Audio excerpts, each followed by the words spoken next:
GST 2.2 వచ్చిన తర్వాత మాకు చాలా బెనిఫిట్ అయిందండి. ఇది నేను యాక్చువల్లీ ఒక సాఫ్ట్వేర్ ఎంప్లాయీ. ఫస్ట్ అంతా మేము అసలు కార్ కొనాలనే ప్లానింగ్ లేకుండే.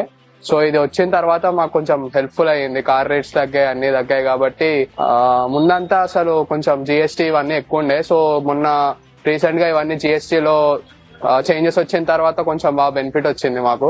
మా జాబ్ శాలరీస్ లో కూడా కొంచెం 12 lakhs వరకు జిఎస్టీ పెట్టారు కాబట్టి అది చాలా బెనిఫిషియల్ అయింది. మిడిల్ క్లాస్ వాళ్ళకి ఎక్కువ బెనిఫిషియల్ అయింది బాగా. సో ఇది ఒక పెద్ద స్టెప్ అని చెప్పొచ్చు గవర్నమెంట్ ది. ఇప్పుడు టాటా మోటార్స్ లో వెహికల్స్ లో జిఎస్టీ మొత్తం తగ్గింది.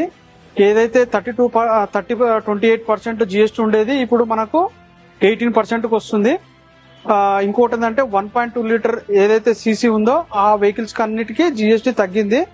1.2 కంటే ఎక్కువ ఉన్న వెహికల్స్ కి ఏదైతే 28% ఉందో అది ఇంకా తక్కువ అయింది.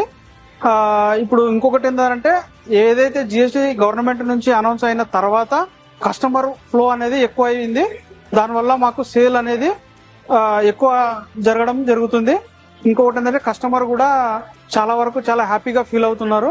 దీనివల్ల ఏంటంటే రాబోయే రోజులలో ఇంకా దసరా, దీవాలి ఉండడం వల్ల మార్కెట్ లో ఇంకా వెహికల్స్ అనేది బాగా సేల్ అవుతాయని మా ఇంటెన్షన్. ఇది 2.4 అనేది నిజంగా ప్రజలకి అఫోర్డబుల్ ప్రైస్ కిందనే కన్సిడర్ చేస్తున్నాం. ఎందుకంటే ప్రీవియస్ ఇది రాకముందు కార్ ప్రైసెస్ అనేది కొంచెం సామాన్యులకి అందుబాటులో కన్నా ఎక్కువ ప్రైస్ ఉండేది.